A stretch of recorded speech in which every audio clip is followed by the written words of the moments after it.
अस्सलाम वालेकुम dear students. एक और आपके लिए एक T2 का एक लेसन है, द फन द हेड। एक साइंस फिक्शन है, एक एक तरह से साइंटिफिक कहानी है। It's related to technology. Future में इसका सेटअप है, क्योंकि जिस तरह की ये कहानी है वो हमने इस साल इस कोविड की वजह से एक्सपीरियंस की है। जो ये वर्चुअल क्लासरूम्स हैं और जो स्टूडेंट टीचर का इंटरेक्शन है इंटरनेट के ज़रिए हो रहा है। तो ये एक ख़याली कहानी है, बहुत पहले लिखी गई थी, setup in future. So before going into the details, हस्ब आदत और हम जो हैं अबाउट द ऑथर कुछ चीज़ें जो हैं वो जानने की कोशिश करेंगे ब्रीफली। तो इसका जो राइटर है, that's Isaac Asimov. So before going into the details of this lesson, let's talk about the author. Isaac Asimov was born on 2nd of January. Uh,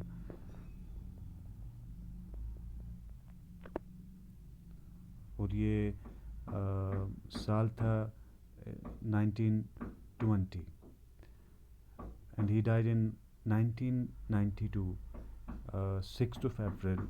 यानी 6th of April 1992 इसकी death date है, यानी इस दिन को ये जो है इंतकाल कर गए।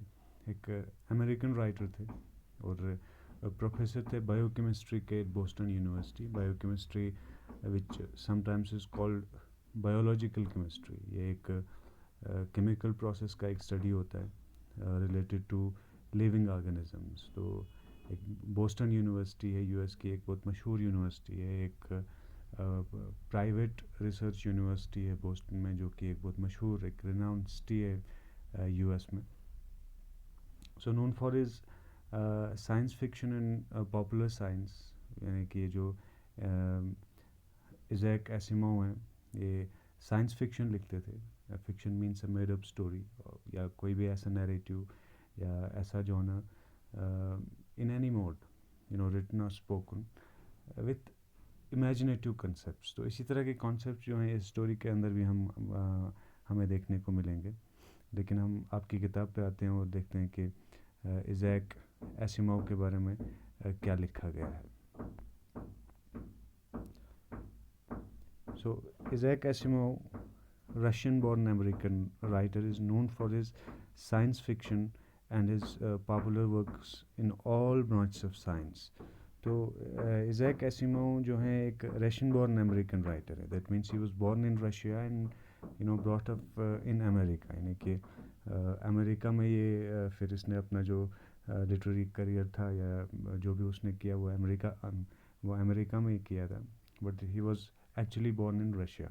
सो साइंस फिक्शन के लिए जाने जाते हैं and is popular works in all branch of science. यानी साइंस की हर ब्रांच के रिलेटेड इसने टॉपिक्स पे बात की है, इसने उनके बारे में लिखा है। Asimov's encounters with science fiction magazine led him to follow the dual careers of writing and science. तो ये जो साइंस फिक्शन के साथ इसका इनकाउंटर था, इसके मैगजीन्स वगैरह जो थे जो इसने लिखना शुरू किया, तो इसकी वजह से इसका करियर जो था वो राइटिंग का भी था और साइंस का भी था। यानी कि साइंस में ये एक्सपर्ट थे, एक अच्छे रिसर्चर रहे हैं, और साथ में इसने इन चीज़ों पे बात भी की है, इन चीज़ों को पेन डाउन भी किया, इन चीज़ों को लिखा भी है। सो ही entered Columbia University at the age of 15 and at the age of 18 he sold his first story to magazine stories. तो कहता है कि कोलंबिया यूनिवर्सिटी है, एक कोलंबिया एक साउथ अमेरिका में एक कंट्री है, ऑफिशियली इसको रिपब्लिक ऑफ कोलंबिया कहते हैं। तो वहाँ की यूनिवर्सिटी में ये at the age of 15 enter हो गए थे, यानी 15 साल की उम्र में उन्होंने यूनिवर्सिटी में एडमिशन किया, और 18 साल की उम्र में उसने पहली स्टोरी जो है वहाँ के जो मैगजीन स्टोरीज थे, जो पब्लिशर्स थे, उनको उन्होंने बेची। After serving in world war second, जो कि 1939 से 1945 तक चली थी. Asimov earned a PhD degree at Columbia University in 1948. तो 1948 में इसने PhD मुकम्मल की. From 1949 to 1958 he taught biochemistry at the Boston University. उसके बाद ये बायोकेमिस्ट्री बोस्टन यूनिवर्सिटी में पढ़ाते रहे. मैंने कहा कि एक ब्रांच ऑफ साइंस है जिसको कभी कभार जिसको which sometimes is called biological chemistry. एक केमिकल प्रोसेस का स्टडी है relating to the living organisms. तो वहाँ पे ये पढ़ाते रहे school of medicine. His first science fiction novel pebble in the sky appeared in 1950. तो पहला फिक्शन जो था उनका नावल था पेबल इन द स्काई. ये 1950 में पब्लिश हुआ था. उसके बाद जो है and is first science book A biochemistry text written with two colleagues was published in 1953. तो एक और किताब इन्होंने लिखी थी बायोकेमिस्ट्री टेक्स्ट इन्होंने लिखी थी अपने दो साथियों की मदद से. कोलीग्स मीन्स कंपेनियंस जो या फ्रेंड्स जो उसके थे उनके साथ में उन्होंने एक किताब लिखी थी जो कि 1953 में पब्लिश हो गई थी. इसके अलावा Asimov turn to writing full time in 1958. लेकिन 1958 में पूरी तरह से इसने अपने टाइम को जो है राइटिंग के लिए डेडिकेट किया. इन्होंने फुल टाइम राइटिंग जो है वो शुरू करी. He authored more than 400 books for young and adult readers. तो कुछ लोग कहते हैं कि he has written more than 500 books, लेकिन आपकी किताब में 400 books कहा गया है.